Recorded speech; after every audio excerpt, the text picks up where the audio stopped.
Good afternoon, everyone, and welcome. My name is Dr. Philip Phillips, and I'm the Associate Dean of the University Honors College. I'm pleased to have everyone here for our lecture series on the value of a liberal education. Today, I'd like to invite the Dean of the University Honors College, Dr. John Weil, to come forward and introduce our speaker.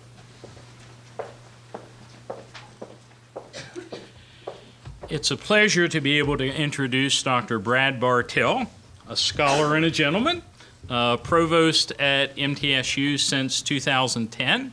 He earned his undergraduate degree at Brooklyn University and his PhD at the University of Missouri. He is an active archaeologist who's done research in Yugoslavia, Turkey, Ireland, and the United States. He began his professional career at San Diego State University, where he rose through the ranks and eventually became Associate Dean of the Graduate Division in Research. Subsequently moved to the University of North Carolina at Greensboro, where he was Dean of the Graduate School and Associate Provost for Research. Then to Florida Gulf Coast University, where he was Provost and Executive Vice President. Then to Fort Lewis College in Colorado, where he served as president, and as I indicated, he has been provost here since 2010, and his topic is the value of archaeology. So let's welcome Dr. Bartel.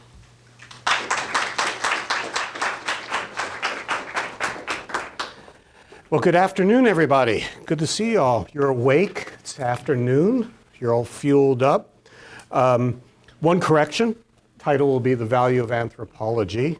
We will talk a little bit about archaeology, but it's going to be all-encompassing for anthropology. And how many of you have taken anthropology?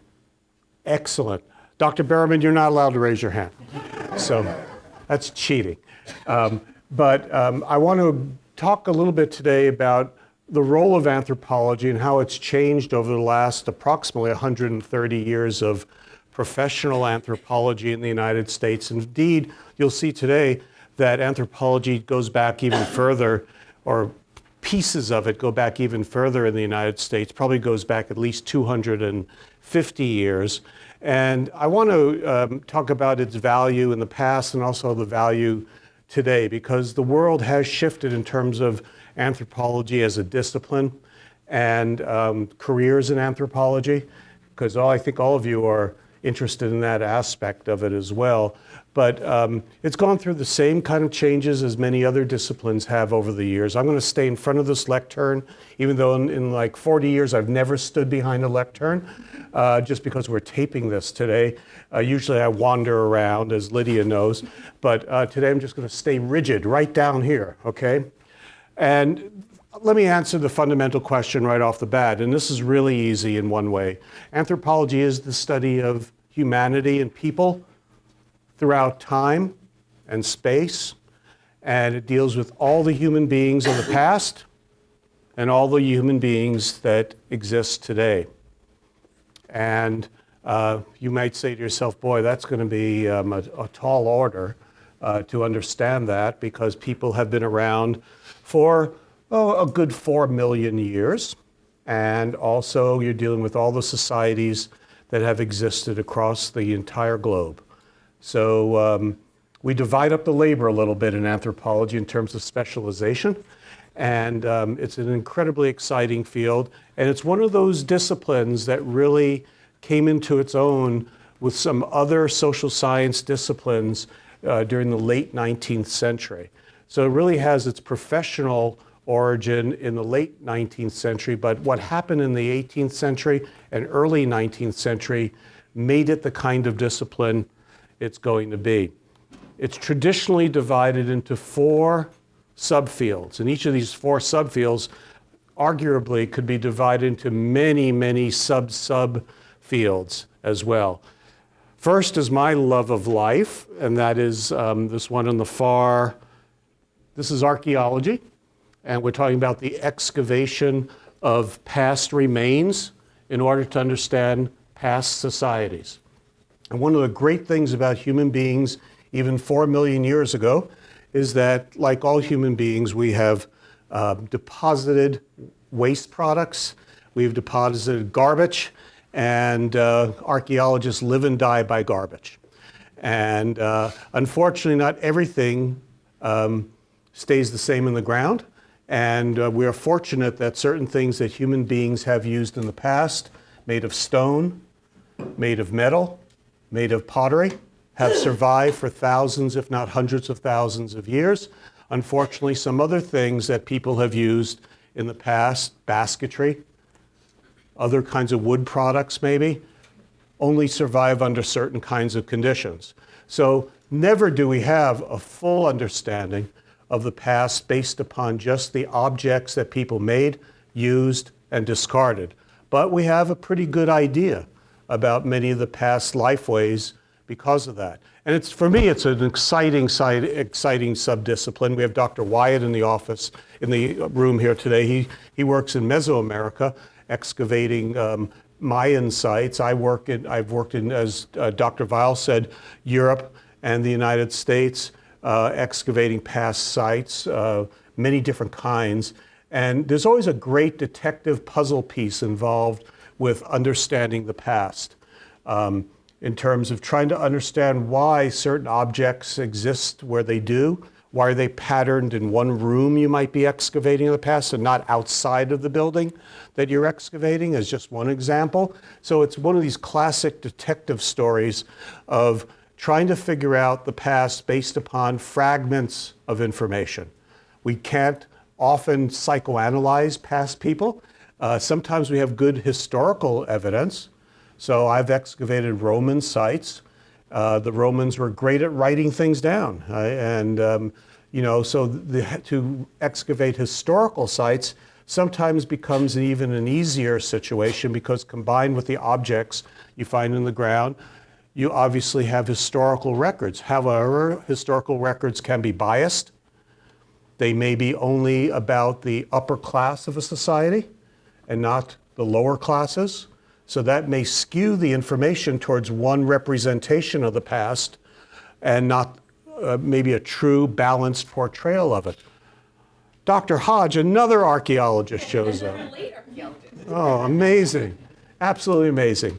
So archaeology is what I do and what a number of my colleagues do here, and we just love it. When I was a student of your age, when I first learned about archaeology, I just absolutely fell in love with it. And it's been that way for me for 50 years. And I just love it to death. I think it's the greatest thing I've ever done in my life. To this day, I'm as excited when I put that shovel or trowel in the ground the first day of a project now as I was when I was 17, 18 years old doing it as well. So for me, it's my life and my passion. And I hope all of you, if I can't convince you today to become an anthropologist, I hope you find the same kind of passion in what you do as well. We'll get back to this in a little while. Another subdiscipline is physical anthropology. And Dr. Berriman represents that group over here. And basically, you're trying to find out about how humans have changed biologically, physiologically over time. And this is related to the facts and theory concerning evolution. For the most part, you have as your principal source, or have for so long, the principal source of information, skeletal material. Why? Again, just like for archaeologists, for physical anthropologists, the bone material is what's left in decomposition of a body. And for Dr. Berriman and others, the only time they get lucky with other kinds of material like soft tissue of a body is when a body is preserved in some way through mummification in a peat bog and alike. Then they get really lucky. However, these days, the subdiscipline of physical anthropology has changed dramatically in a lot of ways. One way is that over the last 60 or so years, it's been expanded to deal with all of our classification order, meaning all primates. So it's not only human beings that physical anthropologists deal with, but often they deal with the apes and monkeys and prosimians, that whole family of organisms that we call primates of the past and the present, to understand when did we divide from the great apes, and when did old world and new world monkeys divide, and the list goes on and on.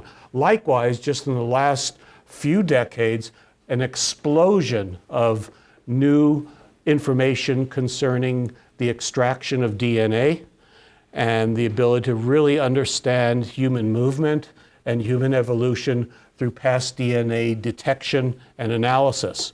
So some of you, I think, know that we've done great things in the last decade plus, like the detection of the genome for the Neanderthals, and to be able to literally compare Neanderthal DNA to Homo sapien DNA is an amazing, amazing new development.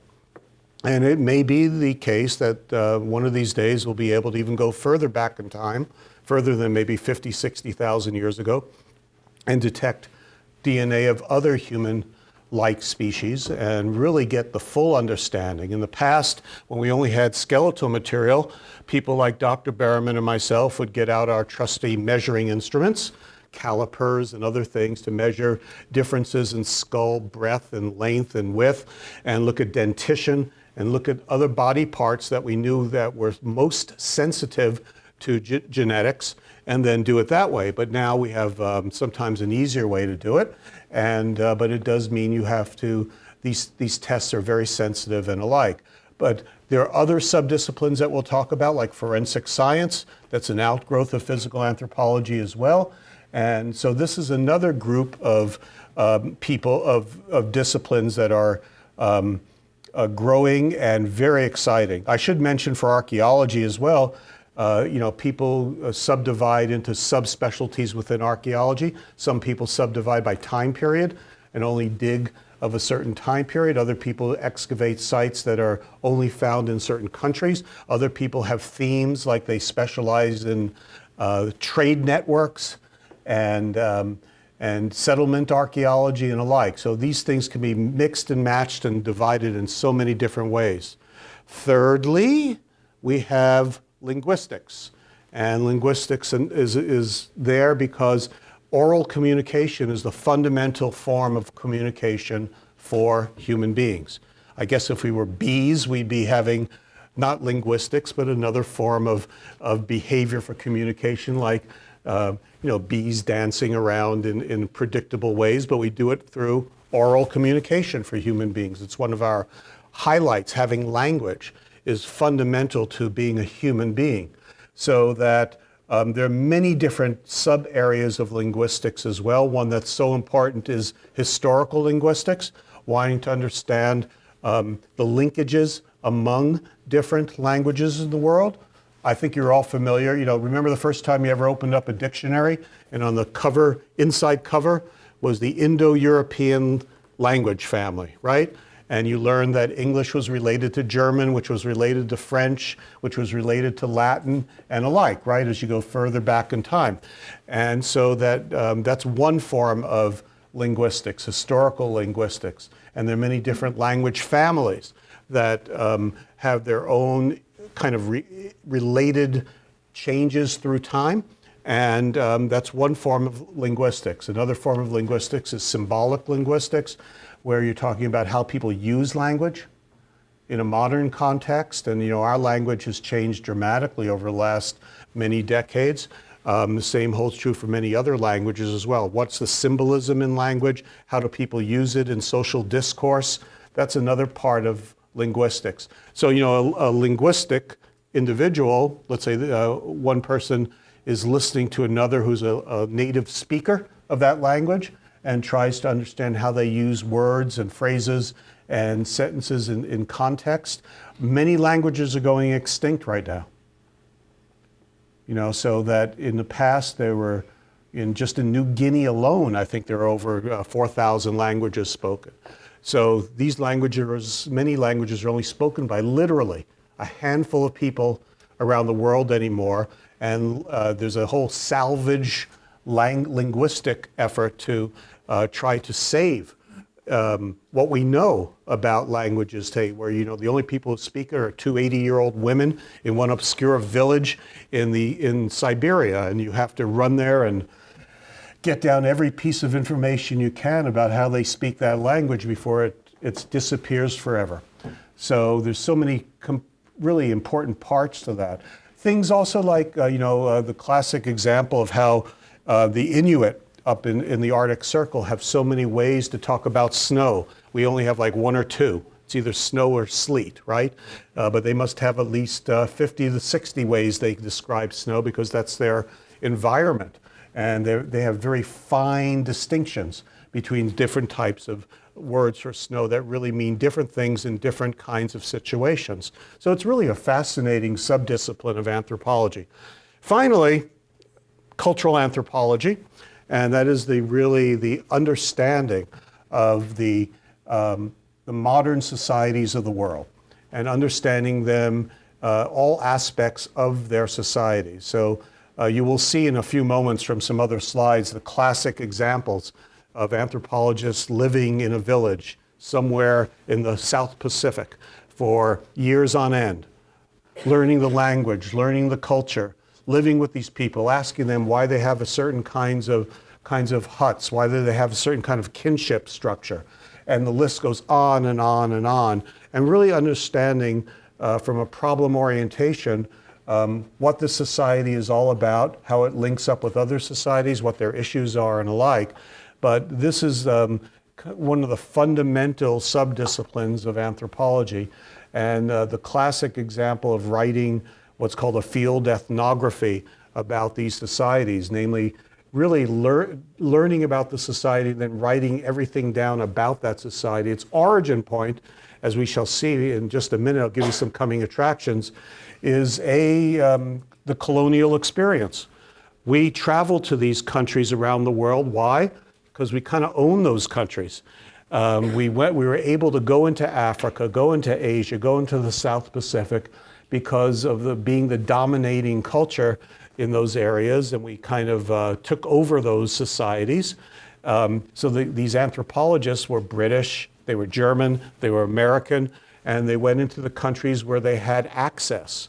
And they lived there and studied these people. They studied them for positive reasons, like wanting to truly understand what they were all about and why they were different than we were in so many different ways. Sometimes there were more nefarious reasons they were studied, but we'll get into that in a little while. But these are the four classic subdisciplines of anthropology, the big macro subdisciplines. Each one of these, as I mentioned before, can be subdivided and subdivided in different kinds of specializations that people have.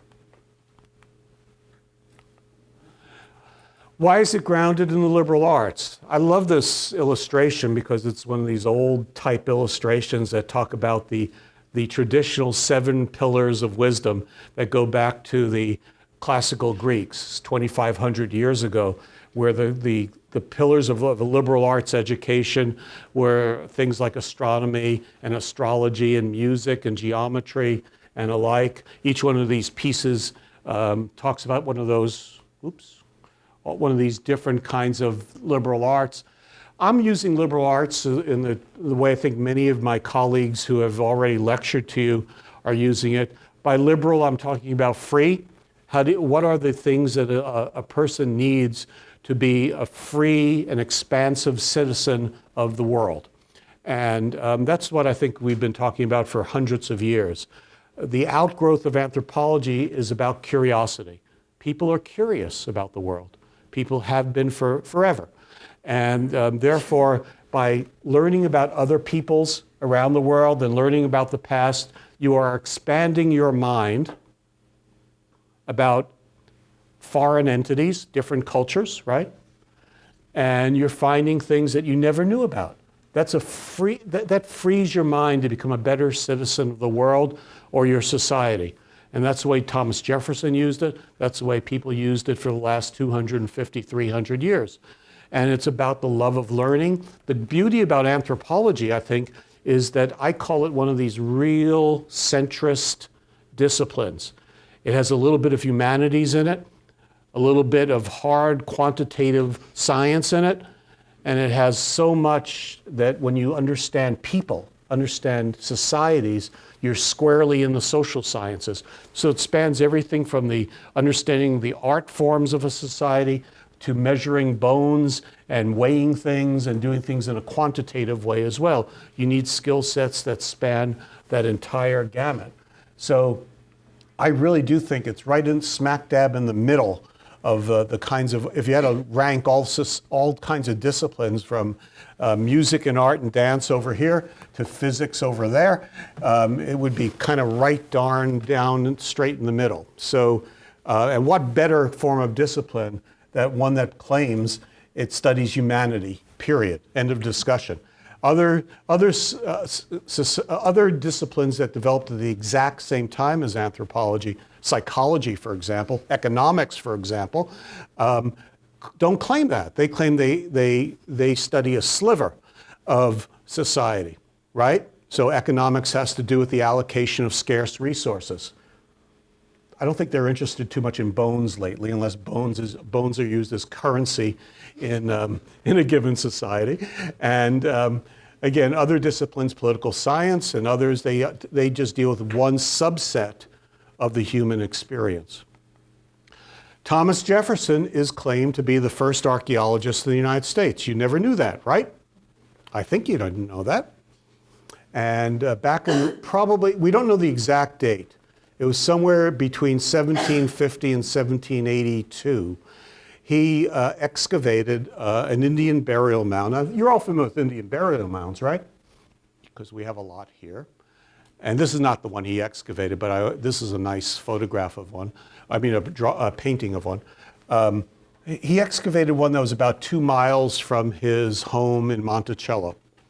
And just like Jefferson is always known to be, he was incredibly systematic about it.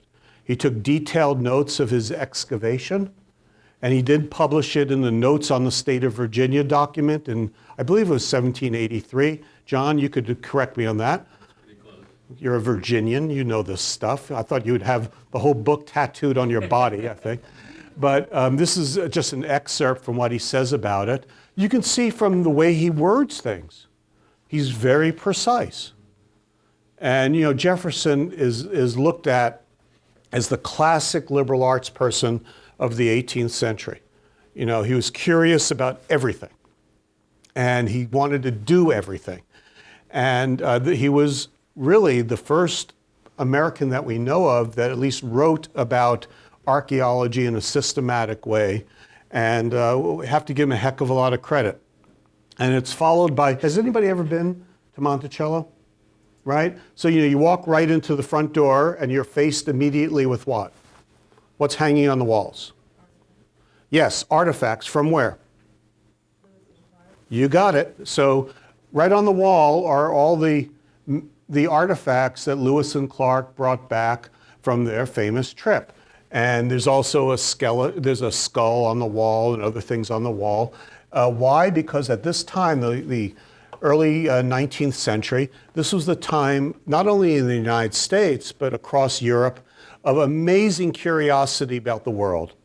People would go on these grand tours where they would go to other countries and see how things were in the past and the present. The famous sites of Pompeii and Herculaneum were first uncovered at this time, and people would go and look at the past, at least the Roman past, well preserved from those volcanic explosions, and the list goes on and on. But people were really interested in the world around them, the varying peoples around them, and obviously this is also a time in the late 1780s, 1790s that people were finding artifacts across Europe. They were finding stone tools in riverbeds, and they didn't understand how old these things were. And they really wanted to understand these things. And Jefferson was no different than the educated people of that time period, who really wanted to understand, for Jefferson, all the Native American societies that crossed the United States at that time and into lands, as you know, Jefferson and Clark went to, that were basically unexplored at that time. So this goes right to Jefferson's mound excavation. It goes to his inherent curiosity. It goes to how he was taught at the College of William and Mary. And the list goes on and on and on. This was an incredible time. As you also know, He had the largest private book collection in the United States. He donated that collection to the United States. He was broke, that's one reason he did, but let's put that aside for a second. But it became the foundation of our Library of Congress, right? So absolutely an amazing individual. The other amazing individual that came just a few years later is Charles Darwin. So remember Darwin as a very young individual, and this is a portrait of him in the 1830s, was part of the incredibly famous HMS Beagle exploration for Great Britain that went around the world looking for, basically it was plotting mapping around the world to have a much more refined approach to mapping all the coastlines of the world. However, all of these explorations that went on for years brought with them naturalists on board. And these people were there to collect animals, plants, objects. And again, Darwin, as you know, started out being prodded to become first a physician, then a clergyman, not really interested in either of those things. And then he got this commission on board the Beagle. I think most of you know this story. And then the world was absolutely enlightened for him. And again, the reason for this exploration, British colonialism at that time. They either had a dominating effect militarily or economically on the countries around the world, and they also wanted to maintain their incredible maritime dominance, and that was the fundamental reason. But again, what Darwin did was collect amazing amounts of species at that time. Fossils, current insects, plants. This started him on this amazing curiosity of discovery. We don't have time today to talk about this in terms of what happened on the Galapagos Islands, right? Those famous islands right over there. And his understanding of the diversity in given species. And why would certain birds, like finches, have short beaks, others have long beaks? And the list went on. And ultimately, even though this happened in the 1830s, by late into the 1840s and certainly into the early 1850s is when it all coalesced for him in his famous Origin of Species document, one of the most famous treatises ever written in human history. So he's part and parcel of this kind of experience, the curiosity experience, the ability, and he learned on the job.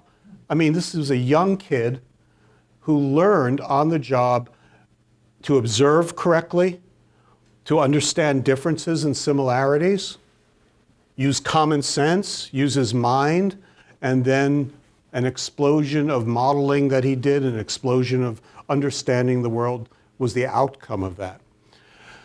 In the United States, professional anthropology started in the late 19th century with this gentleman, Dr. Franz Boas, never trained as an anthropologist. He did his PhD dissertation on the color of seawater. Okay, it's about as far away from being an anthropologist as you can. However, he did a lot of his work in the Arctic and in Alaska and in the northern, northwest coast of Canada. And therefore, he got to learn about the Inuits, or the Eskimos as they're commonly called, and was fascinated by their culture. And this started in the 1870s, 1880s. He established the first anthropology department at Columbia University. Here's Franz. Good old Franz is an old guy, but he's mostly known from his work right at the turn of the century into the pre-World War I period. I'm proud to say that I'm a kind of a direct lineage from Franz Boas. One of Franz Boas's first students was a gentleman by the name of Leslie Spear. And Leslie Spear had a son, Robert Spear, who was my dissertation advisor at the University of Missouri. So I'm like 3 generations removed from Franz Boas, so 2 generations removed from Franz Boas. What's scary to think, I'm getting really old then, if that's all there is. But there's not much degree of separation between me and Franz Boas. The most important thing that he did in terms of awakening America to the value of anthropology was the really famous World Exposition in Chicago in 1892, 1893. Some of you may know this as the Columbian Exposition. Some of you may know it from has anybody here ever read the book, The Devil in the White City by Eric Larson? If you haven't, you must read this book. It's an incredible book. It juxtaposes the construction of this World's Fair with a serial murderer, if you can believe that. But it's an amazing book. And Franz Boas was part of the team that created one of the most famous zones at the World's Fair. And again, this is the whole thing. They did this in just record time. And it looked like they would never get it accomplished in Chicago, but they did it. And one of the most famous parts of it was the area devoted to cultures of the world.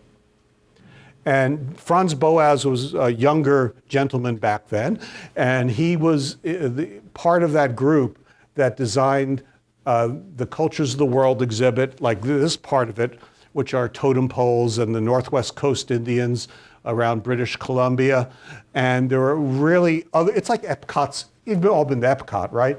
So it's kind of like the most primitive Epcot center of all time, where they had a multitude of different cultures, and they brought literally villagers from these parts of the world to Chicago. And they reconstructed their lifeways in building their own huts and villages, and people got to meet people from different cultures, and they brought their objects like the totem poles you see there. And it was just one of the biggest hits of all time in any World's Fair ever done. And Franz Boas was responsible for doing most of that, along with the Smithsonian Institution. And so that's where America in 1893 caught on that, you know, there's a big world out there. So many people who came to Chicago, frankly, had never been more than 10 miles away from their home and never had a college education, barely had a high school education. And here they come to Chicago, to the big city, and they find an amazing array of people from across the world speaking languages that never even dreamed of, in garb and in villages that they were fascinated to see, made of different material and alike. Who would not be fascinated when you see things like that? So Boas was responsible for this. He was also responsible for training some of the most famous anthropologists who have ever lived. The first person to ever receive a PhD in anthropology was this gentleman here, Alfred Kroeber. He's always been a kind of a hero to me. Why? Because he's truly the only anthropologist I know of, and my colleagues may want to correct me on this one, who was great in all the four subdisciplines. He could do archaeology like nobody else, physical anthropology, linguistics, and cultural. You guys, do you agree with me? I mean, there's nobody I can think of. You want to debate this? No? Andrew? Okay. Claude Lévi-Strauss in France may be close, but I think Kroeber was really the only American who was like the perfect anthropologist. He got his degree, PhD, in 1911, and he's also famous for this man right here called Ishii, who was the last member of a small tribe in Northern California. There had been so much written about this by Kroeber's wife. By the way, Kroeber's daughter was a world-famous science fiction writer as well.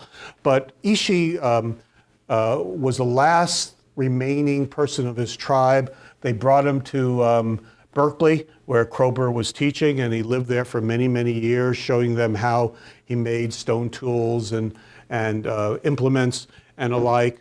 So Kroeber was influential to really with the first student of anthropology in the United States. One of the great first students of Franz Boas was Ruth Benedict. Ruth Benedict wrote two really critical books. One was called Patterns of Culture, that talked about how you can overlay a psychological model on top of all the cultures of the world. But for my purposes today, one of the other books that really doesn't get a lot of play for her, but it was equally important, was The Chrysanthemum and the Sword. And this had to do with what we call national character studies. Right prior to World War II and into World War II, we really didn't have in the United States a really good understanding of Japanese culture or German culture. And she wrote the definitive work for the United States and for the government of the United States. And she was hired as an expert by the federal government to really try to understand Japanese culture, because it was kind of an alien experience for the people who were trying to frame the battle tactics and the diplomatic tactics related to our relationship to Japan. So she was absolutely instrumental for our government to understand Japanese culture and why it was so different than our culture. The one anthropologist I think everybody knows and loves is Margaret Mead. Have you all heard of Margaret Mead? I hope you have. She was America's anthropologist, meaning that you'd find her on the Johnny Carson show. You'd find her at every professional meeting. She was a force of nature. She only stood about 5'2", 5'3". She carried this amazing walking stick with her, and you wouldn't want to get in her way when she got moving with that walking stick. She almost ran down my wife one day. I remember that at a meeting with that. And she was famous for a lot of reasons, but she wrote these amazing ethnographies, the most important of which, I think, and the one that she's most known by, is Coming of Age in Samoa. And it was a classic in anthropology. Basically, again, another student of Franz Boas and Ruth Benedict. And she really, this book, Coming of Age in Samoa, caught on like crazy. Why? Because it really portrayed a different kind of society, a society that was not, and it really was there to contrast to American society, where there was a lot of guilt about sex and how to raise children, and our kind of Indo-European background of sex and guilt and puritanical behaviors, versus Samoa, where the life was a little bit more free, a little bit more uplifting, where kids were raised entirely differently by the villages than the way we raised. And it was a nice counterpoint to what was going on in America. And she became, that's why she was on the Johnny Carson show all the time and things of that nature, where, he'd ask her questions about why do we do things this way in America and why in other societies they do it differently? And is there a better solution to some way to raise children or upbringing or kinship and the like?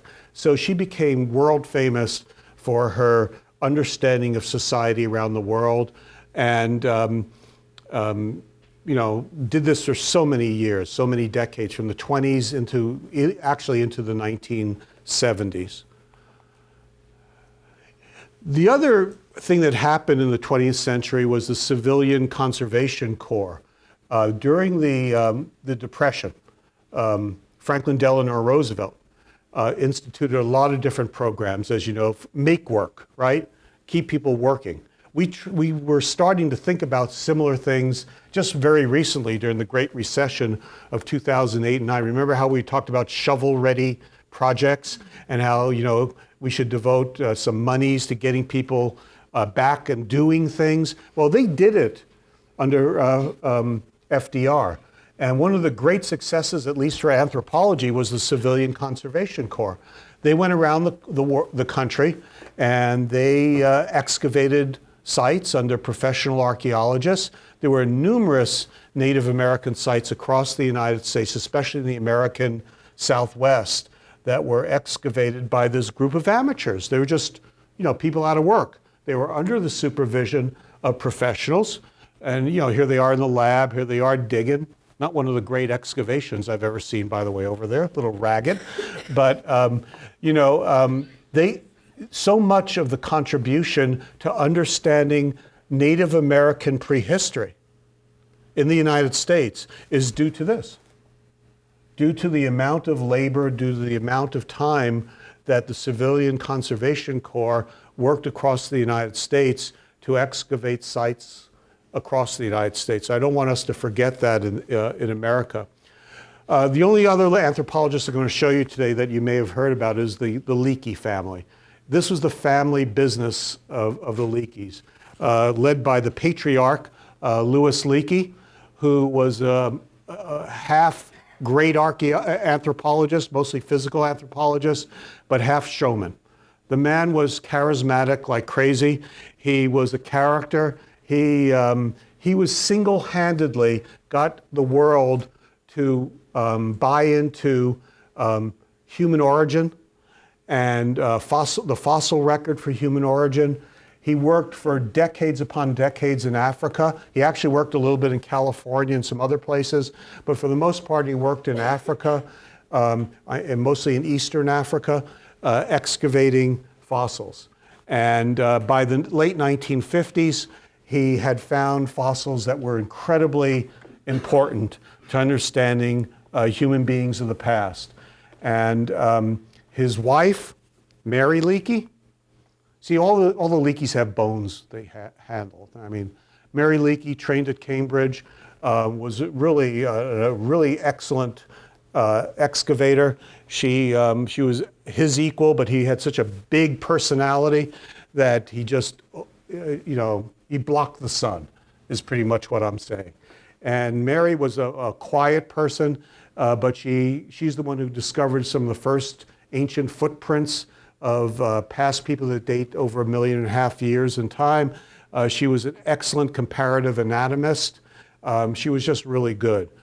Their son, Richard Leakey, still alive, was followed in his parents' footsteps and then became a politician and became the conservator in Kenya and is still around.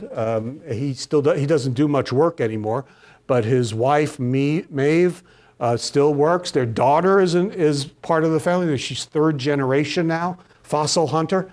So that it's interesting. The first half of the 20th century for anthropology, at least public knowledge of anthropology, was all about cultural anthropology for the most part. It was all about understanding modern peoples and what they were like across the world. The second half of the 20th century was mostly, for at least the public, about fossil hunting.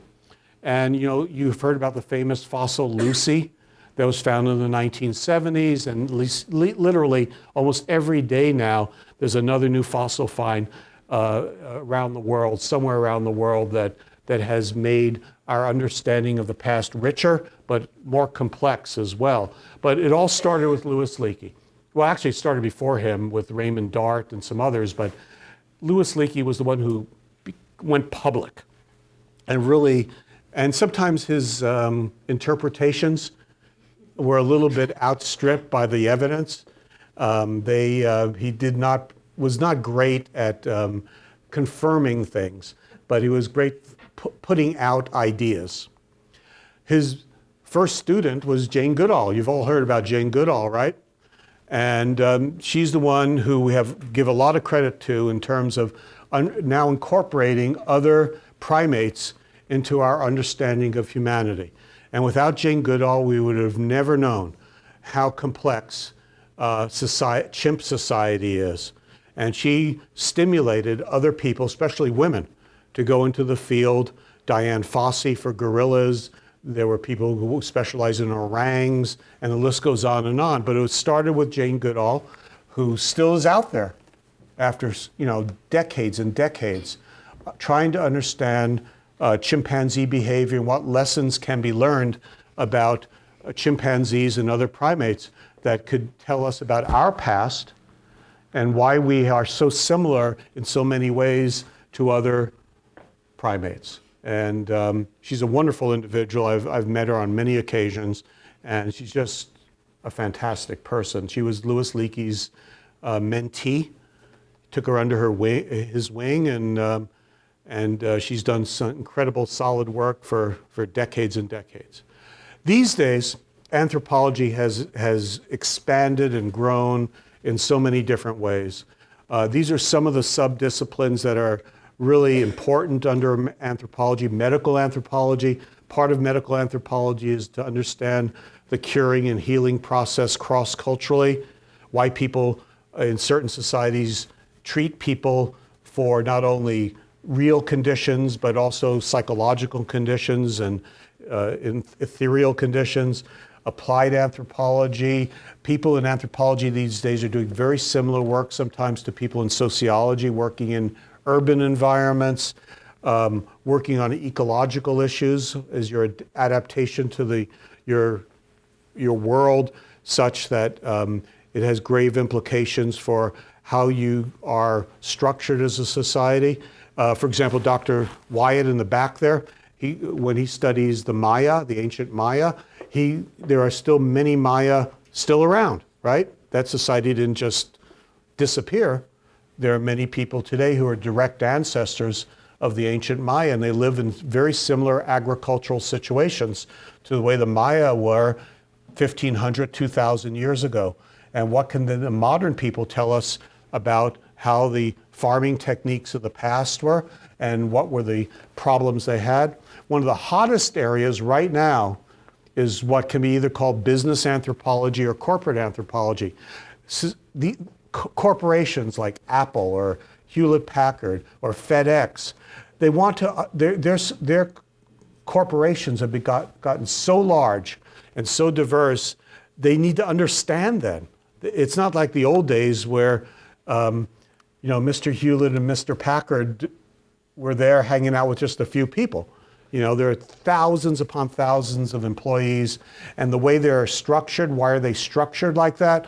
How do they do business? They hire anthropologists to go into their corporations and study their own corporations, like an anthropologist would study in a foreign land, a Samoan society or a Polynesian society, so that they can get a better understanding of the dynamics in their society, politically and socially.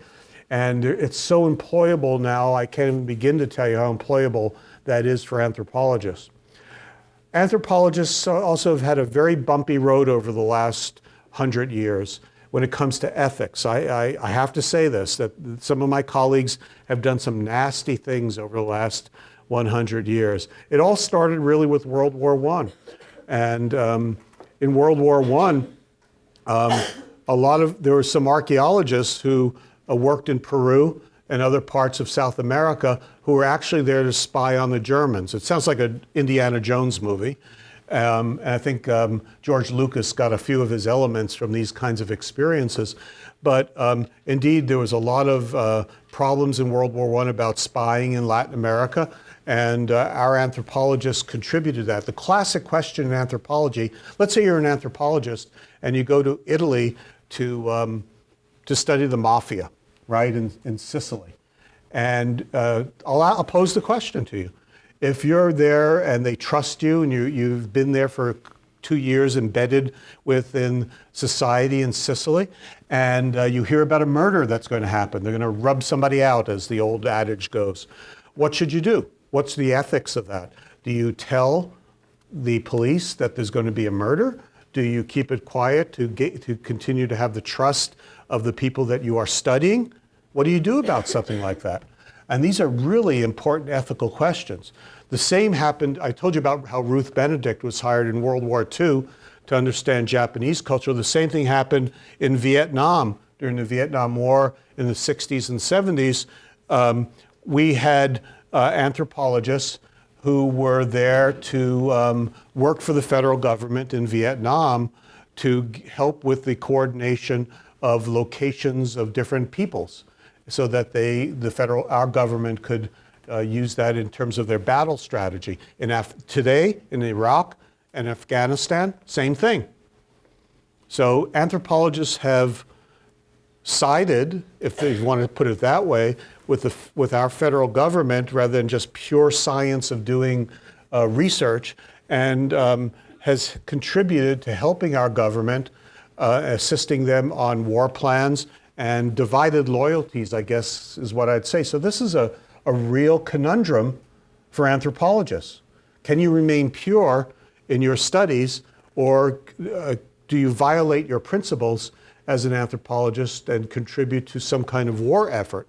And unfortunately, Margaret Mead got involved with this during the Vietnamese War.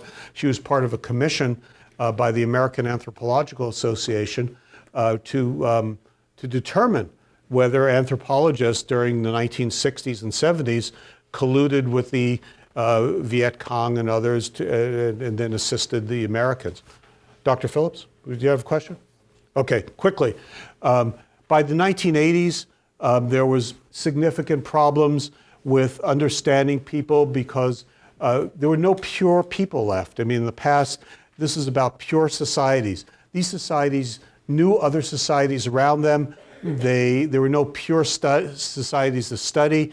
The famous Yanomamo, who live in Venezuela and Brazil, their society was being eroded by deforestation and by other 20th century advances. So things got really problematic for many societies. There's amazing projected job growth for anthropology. Wages, the number of jobs is going to increase by about 19% over the next few years. Wages are going to increase dramatically according to labor statistics. Anthropologists are hired across the United States. The darkest colors, I think, portray mostly the areas with the most archaeological sites because it's mandated that archaeology be done prior to roads going in and the like. So there's a lot of contribution. I want to go quickly to the hottest areas right now are still archaeology and forensic science. So Dr. Berriman, you're safe for a little bit. And there's a whole slew of different kinds of jobs that even with a bachelor's degree in anthropology, you can get a job. In the past, it used to be you have to have a graduate degree to get a job either in a museum or a university, not today. Now, we get to the politics of this. Marco Rubio, who's running for president, said, we need more welders and less philosophers. Well, first off, it's fewer philosophers. So let's get this grammatically correct if you're running for president, although I guess with Trump running, no one cares.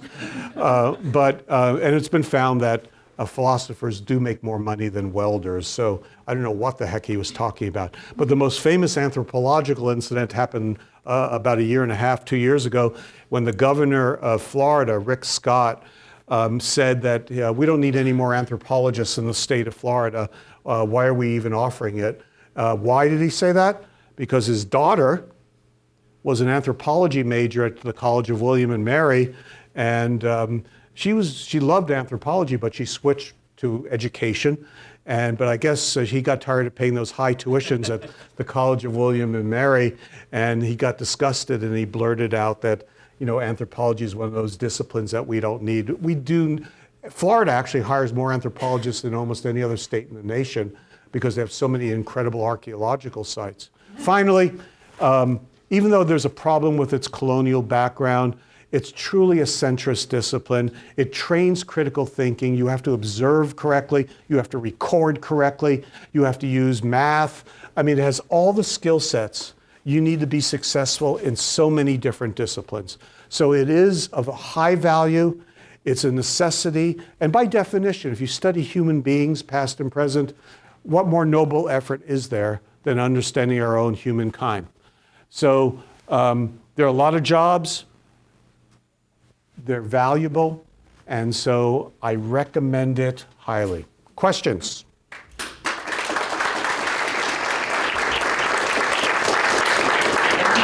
Questions?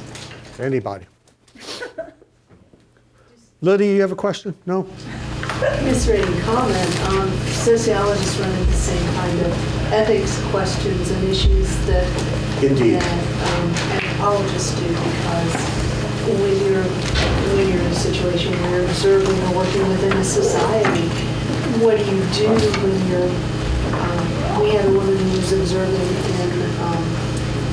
in the Middle East and interviewing women who were criticizing Muslim women who were criticizing on film their government. Right. And she was faced with the dilemma of, can I even use this data now? Because obviously they wanted their voices to be heard, but if they were identified and the government sees these tapes, they could be killed.